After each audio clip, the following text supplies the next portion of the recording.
L'économie informelle en République démocratique du Congo. Les acteurs de ces secteurs connaissent-ils réellement leurs droits? Que faut-il pour développer ce secteur?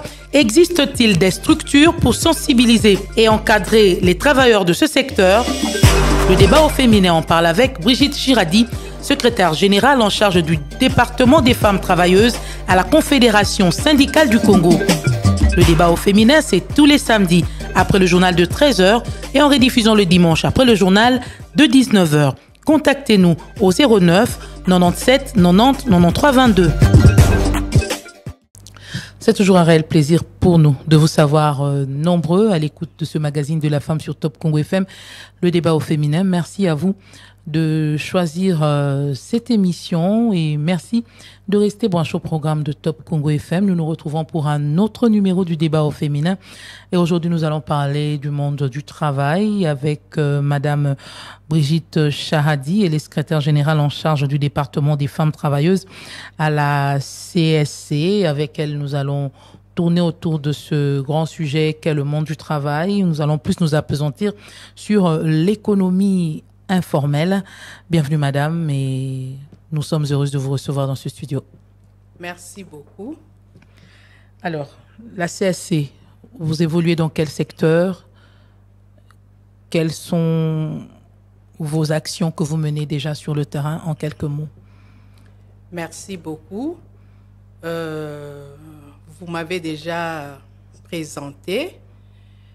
Au niveau de la Confédération syndicale du Congo, avant de pouvoir commencer, j'aimerais d'abord vous remercier pour l'opportunité que vous m'avez donnée de passer à votre émission et saluer aussi tous les auditeurs et auditrices de Top Congo en séjour.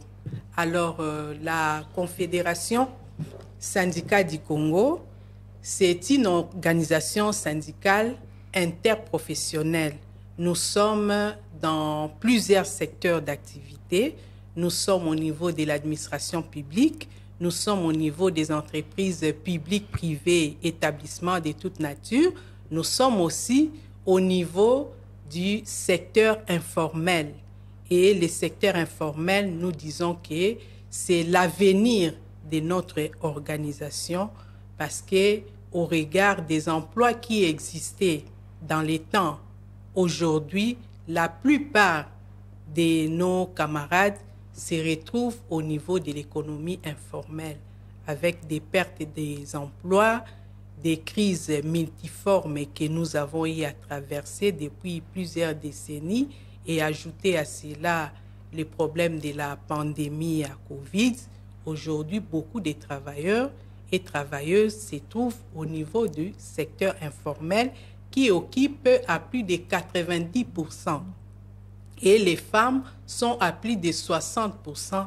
Nous trouvons des femmes au niveau de l'économie informelle. En tant qu'actrices de l'économie informelle, nous essayons d'encadrer cette catégorie de travailleurs et travailleuses qui sont reconnus déjà au niveau de notre code du travail. Mais malheureusement, ils ne savent pas.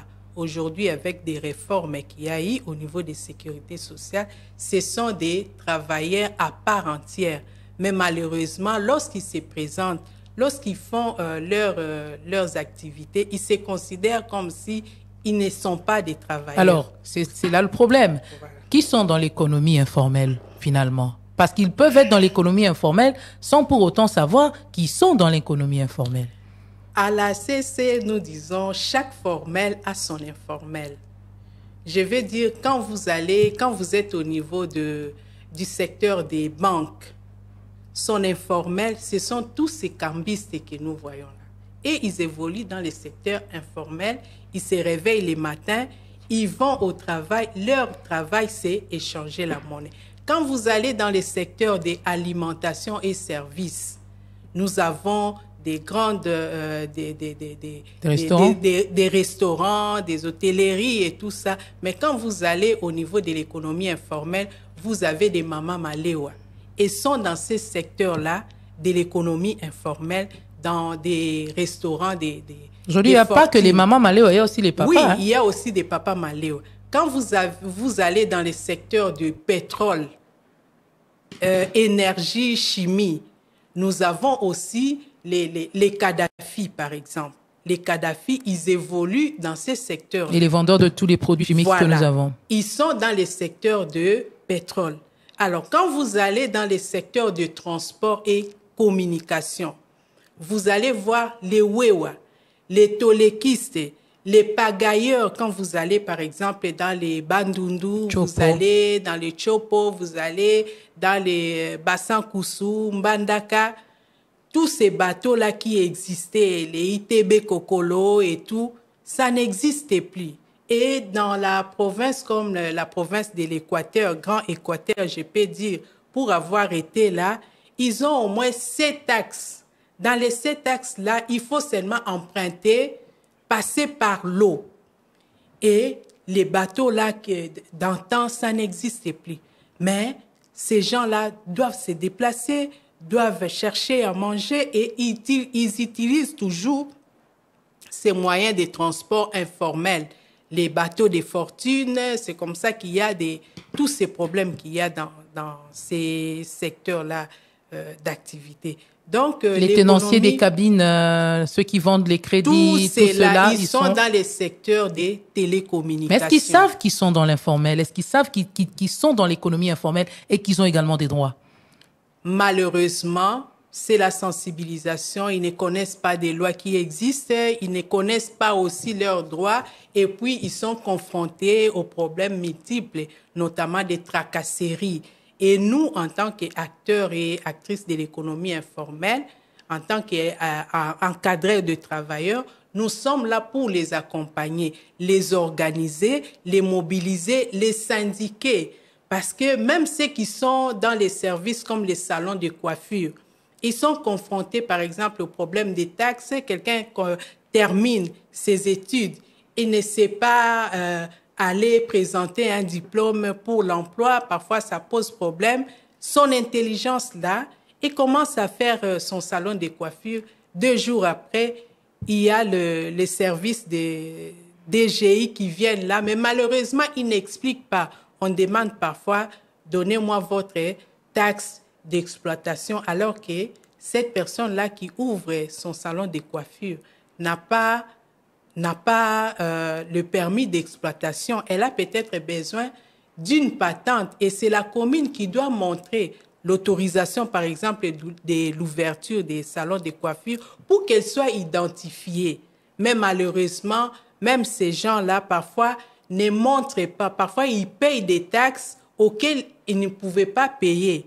Donc, nous sommes là pour aider, accompagner ces travailleurs-là à comprendre leurs droits et leurs devoirs par rapport à l'État. Et l'État aussi doit être là pour les accompagner. Sous d'autres cieux, par exemple, par rapport aux études que nous avons eues, pas des études, des échanges sud-sud que nous avons eu à avoir avec d'autres pays africains.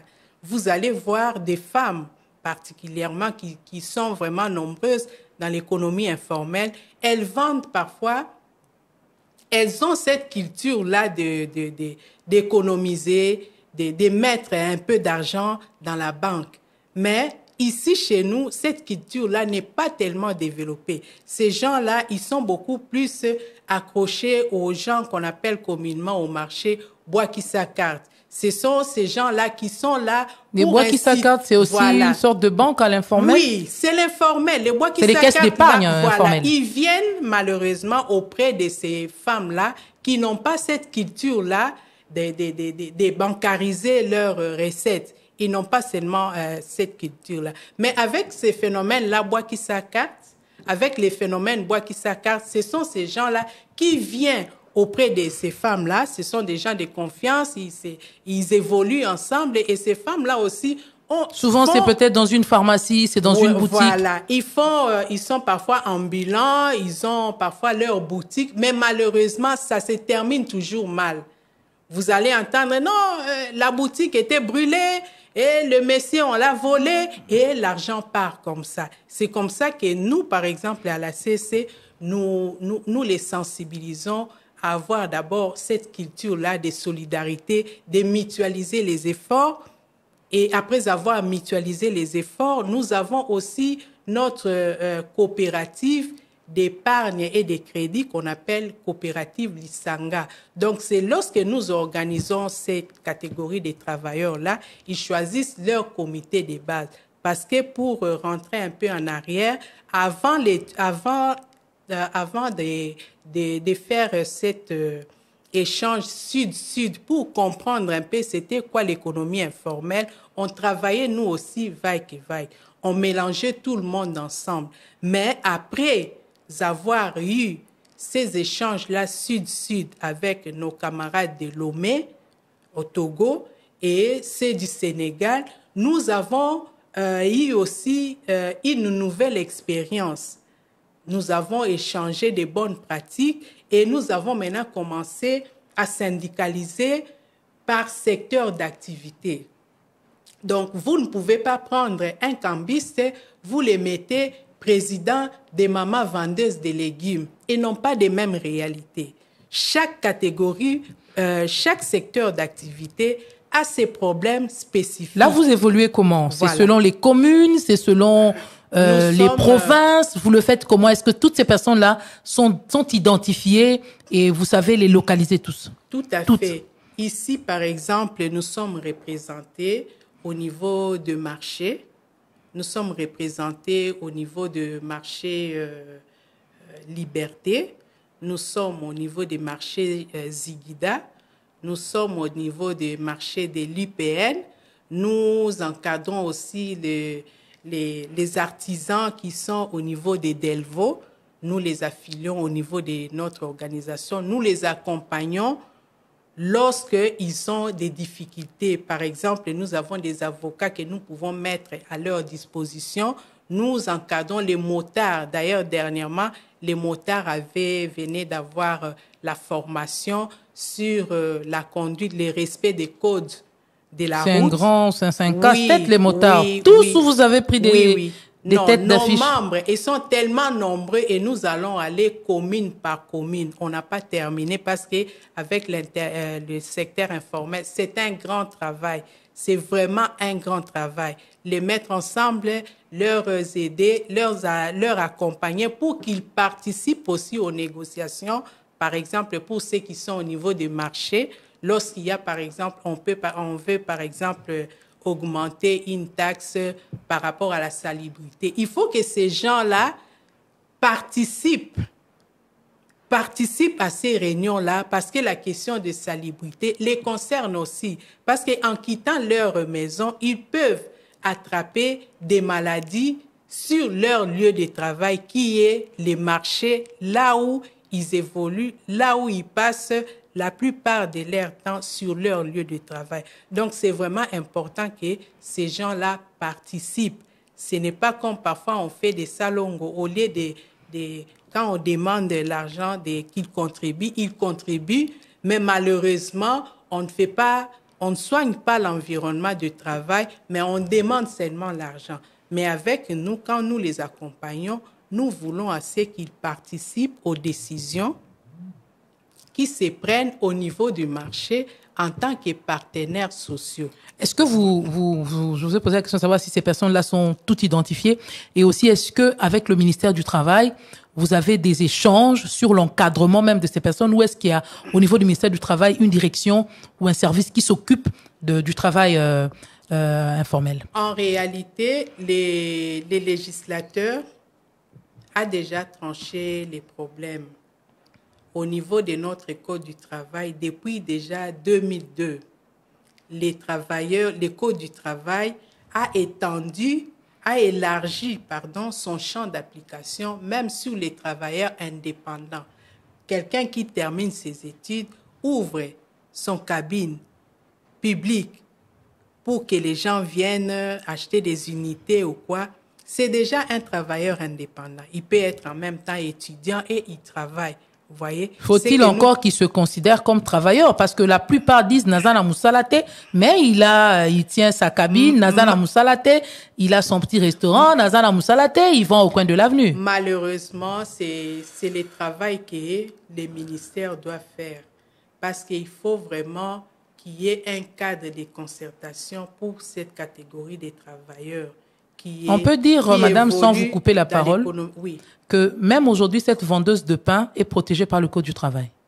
Oui, il peut aussi, cette vendeuse de pain peut aussi avoir son affiliation. Même celle qui vend la braise, les légumes. Oui, mais oui. Est-ce que toutes ces personnes sont au courant de ces avantages qui s'offrent à elles grâce à la loi qui les protège? Malheureusement, comme je vois par exemple... De 2002, ça fait donc déjà 21 ans. Comme je vois par exemple, au niveau des autres échanges que nous avons eus dans d'autres pays, ces catégories de travailleurs, nous avons presque le même problème en Afrique. Mais ça dépend d'un milieu à un autre. Vous voyez, nous sommes en Afrique, mais nous n'avons pas peut-être les mêmes conditions de vie, nous n'avons pas peut-être les mêmes réalités. Mais sinon, en Afrique, quand vous allez dans d'autres pays, en tout cas, les choses, pour la plupart, se ressemblent. Nous étions dernièrement à la conférence mondiale des femmes du secteur du transport. Nous avons vu les femmes qui sont, par exemple, à Dakar, qui ont aussi tout un secrétariat général qui s'occupe des travailleurs de l'économie informelle et particulièrement les travailleurs ambulants. Mais malheureusement, ces travailleurs-là, ils ne se considèrent pas comme les travailleurs. Il y a des gens qui, quand vous allez sur les boulevards, avec la chaleur qu'il y a, il est là avec son sachet plein d'eau, eau pure, des bouteilles d'eau en bouteille, tout ça. Des boissons gazeuses. Ils sont en train de courir et c'est ce qu'il fait tous les jours. Et ils ne vivent que de cela. Quand vous allez poser la question, vous allez trouver qu'ils vous disent que non, même les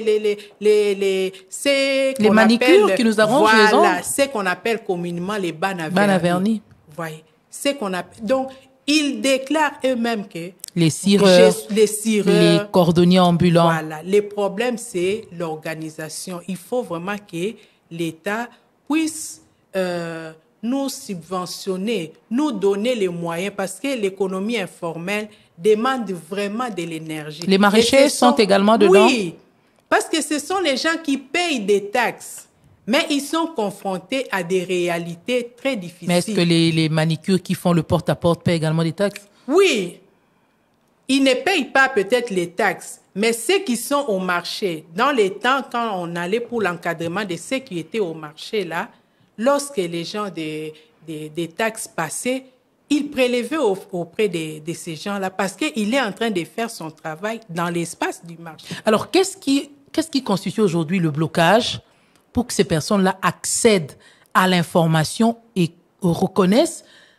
apprennent qu'elles ont des droits, qu'elles sont protégées aujourd'hui par le Code du travail? Voilà. C'est un travail que nous devons faire. Mais la réalité est que la culture associative, il n'y a pas vraiment une culture associative. Chaque fois que vous posez la question, même au Banaverni, ils ont juste peut-être leur genre musique. Lorsque quelqu'un a un problème du genre deuil, du genre naissance, mariage, des cotisations ponctuelles. Voilà, des cotisations ponctuelles. Mais des cotisations vraiment qui aident à ce qui vont aider à ce que quand quelqu'un est en difficulté, parfois il a perdu ses ressources, qu'on puisse l'aider dans ce sens-là. C'est vraiment difficile. C'est comme ça, nous les syndicats, nous avons mis en place cette coopérative d'épargne et de crédit qu'on appelle coopérative Lisanga. Pour accéder à votre crédit, vous devez d'abord vous organiser, on vous met ensemble, vous cotisez, vous-même vous allez vous entendre sur base de ce que vous gagnez, vous allez commencer à cotiser par semaine, par mois, par jour. Et ce que vous cotisez là, vous versez au syndicat comme cotisation et le syndicat vous rétrocède. Et votre rétrocession, là, c'est ce qu'on va mettre dans votre compte épargne, coopérative d'épargne et de crédit Lisanga. Vous avez combien de membres aujourd'hui dans la coopérative? Aujourd'hui, au niveau de membres, nous n'avons pas seulement ceux du secteur informel. Vous voyez, ce qui tue les secteurs informels, quand vous arrivez au niveau parfois des cotisations, peu comprennent. Mais, par contre, ils aiment bénéficier des efforts des autres. Vous voyez, quand vous parlez, comme je suis en train de parler des avantages, et directement la première idée qui vient, c'est comment venir chercher quelque chose au niveau de la coopérative. Alors que, avant de pouvoir bénéficier, il faut cotiser. Et ce n'est pas seulement au niveau des coopératives. Il y a aussi les mutuelles de santé. Parfois, il y a des travailleurs, que ce soit chauffeur taximène, que ce soit Moana Verni, que ce soit Maman Malewa, au cours de sa carrière, il peut tomber ou bien elle peut tomber malade. Il y en a même qui vendent les matériels de leur outil de travail. Pour ne pas arriver à cela, c'est comme ça que nous avons mis en place coopérative d'épargne et puis mutuelle de santé. Là, nous travaillons en synergie avec UMISAC. Mutuelle de santé, là, à tout moment que vous tombez malade, à partir du moment où vous cotisez, quand vous avez des soucis de santé, ou bien vous-même, ou bien votre épouse, ou bien votre enfant, vous pouvez aller directement à l'hôpital sans réfléchir. Vous voyez? Mais quand vous ne cotisez pas, c'est difficile. C'est le travail que nous sommes en train de faire, mais malgré qu'il y a des réformes, malgré qu'il y a des textes, mais il y a aussi les problèmes d'information. La plupart n'ont pas cette information-là. Est-ce qu'on se donne la peine de vulgariser auprès des personnes concernées? Oui, mais les taux jusqu'à présent, c'est pas encore à un grand nombre comme nous voyons chez les autres. Est-ce qu'il y a une direction chargée de ces personnes-là au niveau du ministère du Travail? Oui, au niveau du ministère du Travail. Malheureusement, d'ailleurs, là, je voulais même aborder pour les travailleurs domestiques que nous vivons avec chez nous, dans nos maisons. C'est aussi la faiblesse de la part de nos autorités. Vous voyez, pour seulement cette catégorie des travailleurs-là, pour répondre à votre question. Le personnel domestique. Des personnels domestiques. Vous savez, elles ne sont même pas identifiées. Elles viennent, elles quittent parfois telle commune pour venir dans l'autre commune pour travailler. Et d'autres passent nuit. Ouais. Même les chefs du quartier, les chefs des rues, comme ça se faisait dans les temps, quand quelqu'un quittait d'une commune ou bien une ville à une autre, on pouvait identifier. Mais aujourd'hui, on ne les fait pas. Ces gens-là évoluent avec nos enfants pendant que nous, on n'est pas là. Certaines dorment même sur leur lieu de travail contre leur volonté. Pourquoi? Parce que l'horaire de travail de sa patronne ne permet pas. Si elle est bloquée là-bas au niveau de son travail, il suffit seulement d'appeler. Non, maman, en tout cas, les lots moyens ont quitté là. Et pourtant, elle a aussi la famille. Donc, il est temps que... C'est une violation de ses droits? Il est temps que l'État puisse réglementer ce travail-là de l'économie informelle. D'ailleurs, nous avons toute une recommandation, la recommandation 204 de l'économie informelle, non, de l'OIT, qui parle de la transition de l'économie informelle vers les formels. Donc, quand vous commencez dans l'informel, vous ne pouvez pas demeurer là-bas. Vous devez formaliser. Formaliser, là, c'est vous identifier. Hein? On vous connaît, l'État vous connaît, la commune vous connaît, pour pouvoir bénéficier aussi, par exemple, des crédits au niveau des banques. Parce que même la banque aussi ne peut pas donner des crédits à quelqu'un qui ne connaît pas. Il y avait eu les phénomènes, pour ne pas citer des banques, des microcrédits qui ont eu à donner aux femmes et tout. Et les femmes disaient, microcrédit, aye baka maladité, aye baka capacité. Or, à la banque, on doit sensibiliser, comme j'étais en train de dire, former ces femmes-là. Comment, quand vous avez votre crédit au niveau de la banque, comment gérer? quelle discipline il faut avoir. Donc, il y a vraiment beaucoup de choses à dire là-dessus. Et par rapport à la recommandation 204 de l'OIT dont j'étais en train de parler, ça se trouve actuellement parmi les 10 instruments de l'OIT, dont la Convention 190 aussi, sur l'élimination des violences et harcèlements dont sont victimes les hommes et les femmes dans les milieux du travail. Il y a la Convention 189. C'est une convention qui protège les travailleurs et travailleuses domestiques. Parce que pour les travailleurs domestiques, il y a des chauffeurs, des sentinelles, des mamans qu'on appelle communément des cuisinières, voilà, des lavandiers, voilà, tous sont dans cette catégorie. Qui ont aussi des sérieux problèmes pour ce qui est de leur rémunération. Voilà.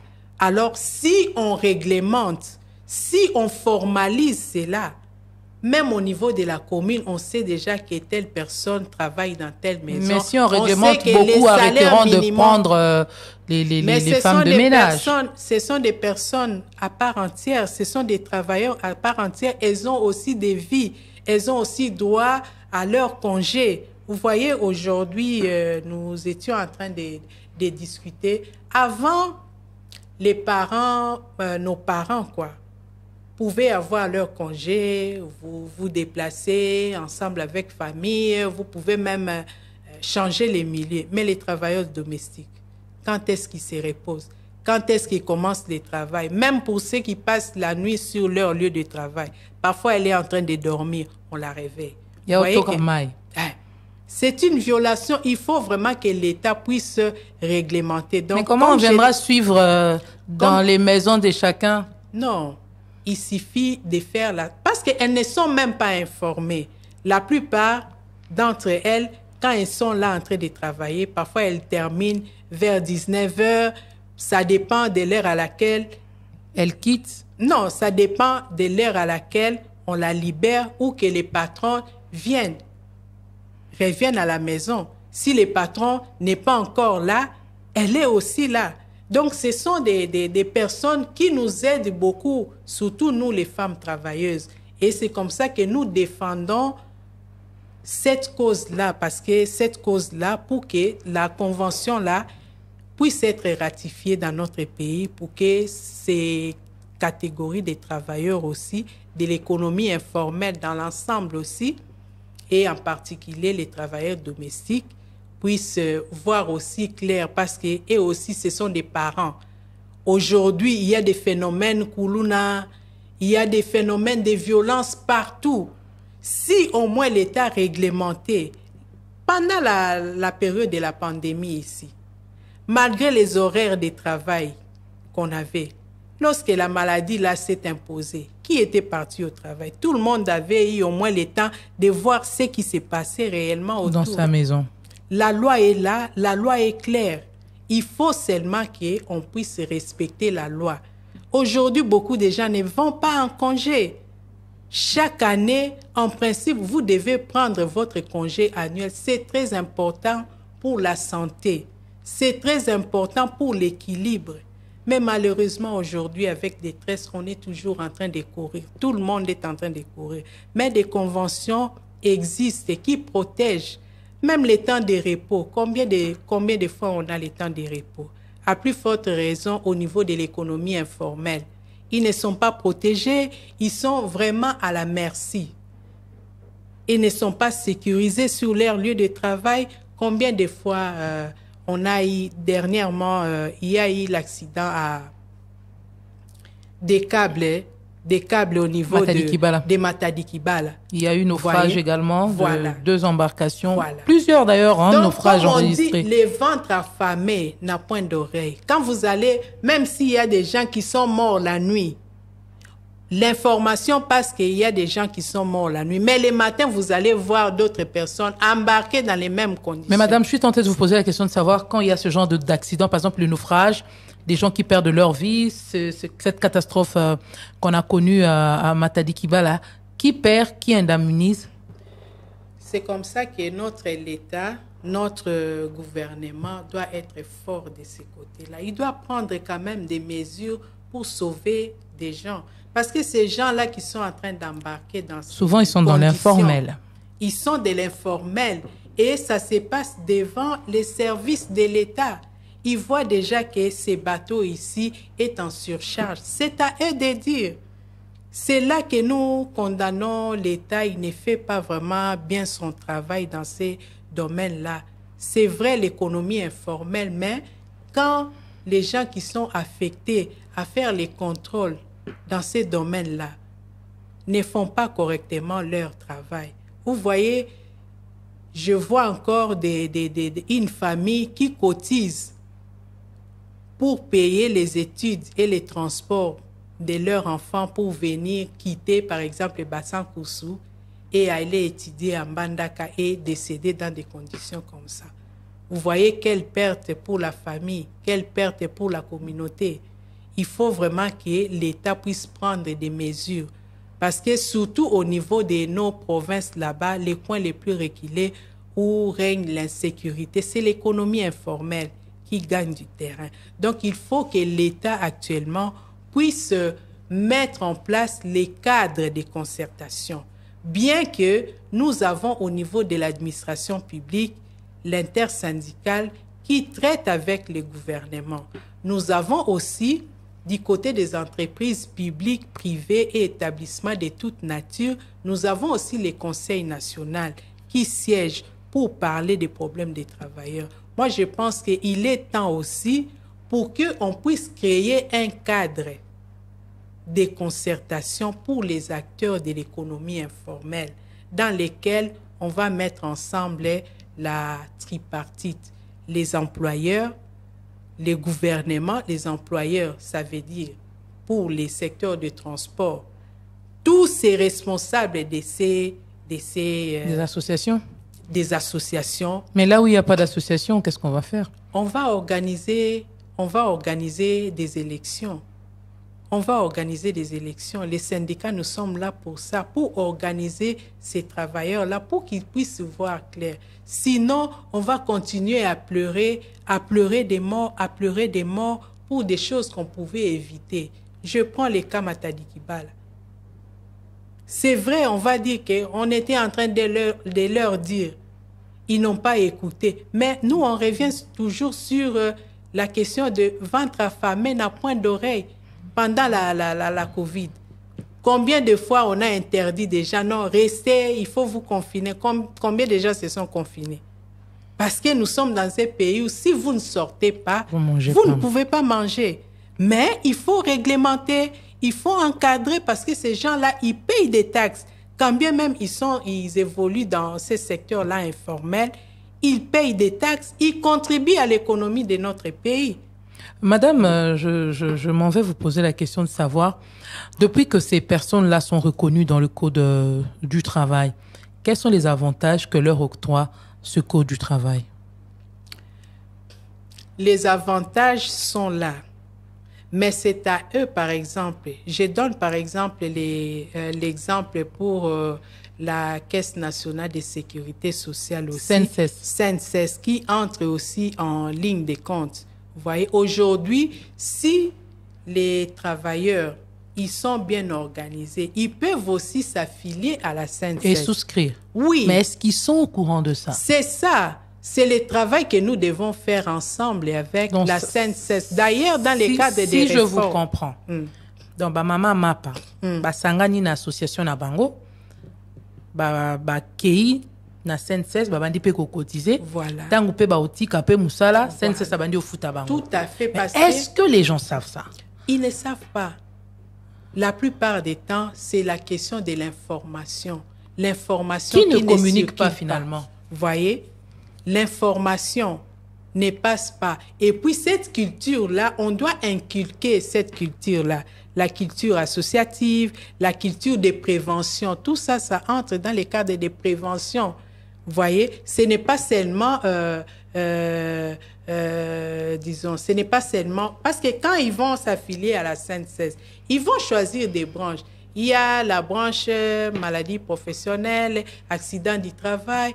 Il y en a, vous n'avez jamais entendu que non, par exemple, pour les motards, par exemple, il y a pour eu les accident, chauffeurs, voilà. Les vendeuses le long des routes sont également victimes d'accidents. Ils ont souscrit, on va les prendre en charge. Mais malheureusement... J'aimerais vraiment que vous puissiez le dire en lingala pour que les gens vous comprennent les avantages que le Code du travail octroie à ces gens-là. Parce que peut-être, Batubasala, Misala, Oyo, Tobenga, Misala, à l'État, Misala, na compte, na bango moko, tout peut-être, Basala, Misala, neti, na banda, kwa batu. Ba yebite que, ça protéger, na Code du travail. Et ba yebite que, ça n'a pas avantage ni penza Code du travail ils ont payé sa bango lokola ba avantage bazo ko bénéficier nango bazo ignorer tout. Voilà. Na zongi lisusu, merci vraiment parce que la plupart il y a bateau tozo lobela. Ce qui effectivement tozo lobango na français peut-être ba comprendre bien té. Il faut vraiment que lobango na ba langue oyo bato wana ba ko comprendre pour baza bato. Eza penza musala ya ko kita na terrain.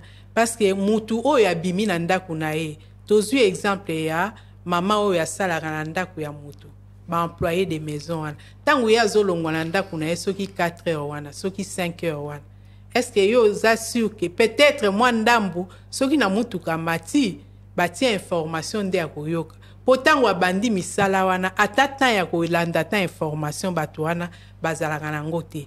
Bao bazana wenze peut-être ba radio communautaire wana mutu ezalaka mais mingi ba musique na matea. Voilà, musique na matea mais ba matea par exemple oyo tozoloba net tozoloba boye eza vraiment te. Yango tolobi ke mibe kona biso à travers Code du travail. Asi a étendre to élargir champ d'application na Fongoli depuis 2002 vous avez dit. Voilà. Donc ça fait 21 ans. Fongoli déjà masolo na ye na ba travailleurs ya économie informelle, ba travailleurs indépendants. Donc ceux qui au sala kanayo musala na yo ozali na droit ya ko bénéficier na ba droit wana il suffit seulement ozala expliquer na numi sala nini yango to retrouver na kati ya économie informelle pour mutu muso ko zala sala ka musala mais pona ya sala raté na lobby par exemple tokei na domaine ya ba mécanicien okomona mutu na kati ya balabala na bino bozo la plupart ezaka na kati ya balabala po baza penza na ba garage moko à propriété eza mingi te. Voilà, problème o ezali nde okomona na avenue moko mutu aza na garage na ye oyo a sokolaka mituka oyo tiaka ba peinture na mituka peinture wana eza ko nuire na santé na bango moko na ba santé ya ba passant. Donc l'état aza na regard na ye sika wana pona nini ya ko réglementer yango parce que musala nyonso tu otosalaka exposaka biso d'une manière ou d'une autre na maladie neti na domaine wana ndenge na lobby ozomona bato basalaka ba garage wana tant mususu aza ko employer non seulement bato mais ye moko ndenge azali wana aza ko travailler d'une manière solitaire ozomona bazo travailler mutu na ndenge na ye mais na niveau ndenge to mona rabatu misusu ndenge to expérimentaki na bamboka misusu culture ya associative eza penza développer ozomona eza penza développer pe bango nde bazalaka soki basali misala na bango basangani baye na syndicat organisé bango alors que biso siko nde tozaka komisala devoir ya kokende vers bango pe tant tozo kende vers bango po ba comprendre oyo biso tozo zala nango ezakaka mwa pasi yango toza na besoin ya appui ya l'état na domaine wana to organiser secteur wana ndenge to organizaki na secteur ya fonction publique ndenge to organizaka pe na niveau ya ba entreprise batu wana baye bana bazala na culture associative parce que na yo moko erozala passe mais soki bozali sanga tout monde akata ba étranger o bayake pa na biso ezala ba ouest africain que ça soit ba libanais ba indo pakistanais mutako ko ya lelo mbala moko lisanga na ye o ezali wa communauté na bango intégré ba déficit ozomona alors que biso eza pe na bato oyo bazwa pe idée ya kodefisa me moto azongisi comme il se doit te akei bato na lobi wana ya carte baye pona kosunga ba mama bato nyonso tu oyo bazosala na niveau ya wenze me moko komona moto abandai koya asi azwi bambongo ya bato après abulungani esali lisu lokola ezongisi bato nsima pour que moto azongela lisusu donc il faut vraiment travail moko esalema na niveau ya l'état na syndicat pour que to aider parce que ezali secteur moko vraiment prometteur soki bato wana baza sensibiliser soki bayebi ba devoir na bango soki bayebi ba droit na bango bakoki ko bénéficier de part et d'autre que ça soit na côté ya santé na bango que ça soit na côté ya avenir na bango bakoki ko bénéficier mais tellement bayebi ba loi te biso to yebi ba bisika mususu otokini omoni penza moto ya salaka na ba magasin wana ya ba libanais obe ya ba indo pakistanais asalaka na magasin mais ayebi ba loi wana nyonso tu soki oza étranger oye ko somba eloko wana atuni yo tango yo ko répondre oh na makambo TVA non non nazana nga de passage loi na biso elobi boy akotala pe mbala moko na Google amoni que non non yo ndenge ozali boy il faut ba rembourser mais pas na biso très souvent batu baye ba makambo wana te donc ba association ezali nango mais ezali mingi pona ba matanga pona ba feti mais za penza pona développement moko durable na défense ya ba intérêt na bango te maman makambo kolobeza tellement ébélé mais na beaucoup c'est ce qui to simbi likanisi na malamu défi munene ya ko relever les ezali nini défi penza les ezali ko mettre ensemble comme ma batouana nyo surtout baza ko évoluer na informel ba sangana ba sala ba coopérative ba sala ba association pour que ba bénéficier na ba avantage nyo au cours du travail et pesi bango tout à fait ka ndengo lobi wana défi eza vraiment munene défi otoza nango lelo eza penza ko formaliser misala na bango de manière que batika la kakana na kati ya informel te d'ailleurs pour na information na ko koloba toza ko travailler na 4 ya groupe thématique toza na 4 groupes thématiques toza ko travailler nango na kati ya ba groupe thématique wana toza na genre violence y compris convention 190 ya OIT tozali na santé sécurité au travail tozali na économie informelle formalisation nango na likambo etali transition juste makambo ezotala ba climat ba perturbation nyonso otozomona yango wana toza na programme moko ezokendo mweti na 2026 donc économie informelle eza vraiment au centre ya ba préoccupation ya bato ebele yango tozosenga vraiment l'état atala vraiment malamu likambo etali économie informelle parce que convention o nazo recommandation o ya OIT nazo loba ba recommandation etali ba thématique o na lobeli awa eza déjà na table ya premier ministre ba meka ko résoudre problème wana ba convention wana na ba recommandation wana ezala ratifier na mboka na biso peto vulgariser yango batu baye ba importance nango pour na ba travailleurs na ba travailleuses congolais musala eza mingi ya kosala au niveau ya ba organisation eza kaka biso te musala ezosalema na niveau ya terrain to ya bato bayebi par rapport ya nombre ya population eza mukie musala si à Kinshasa c'est ignoré voilà. Quelle est la situation au niveau des provinces musala ya kosala eza ebele est-ce que le gouvernement a sa part de responsabilité dedans? Oui, le gouvernement a sa part de responsabilité là-dedans. Il a vraiment sa part de responsabilité parce qu'il y a déjà des conventions qui sont là, qui existent, mais qui ne sont pas connues. Mais compte tenu des nouvelles réalités, vous voyez, les réalités de 1990 ne sont pas les réalités de 2023. Et c'est comme ça que ça appelle ces rencontres-là entre les tripartites. Ça veut dire les gouvernements, les employeurs et les représentants des travailleurs pour faire des évaluations et adapter les messages des lois par rapport au contexte actuel. Voyez, tant que les lois, tant que les textes légaux, réglementaires, conventionnels ne sont pas adaptés aux réalités, ça posera toujours des problèmes.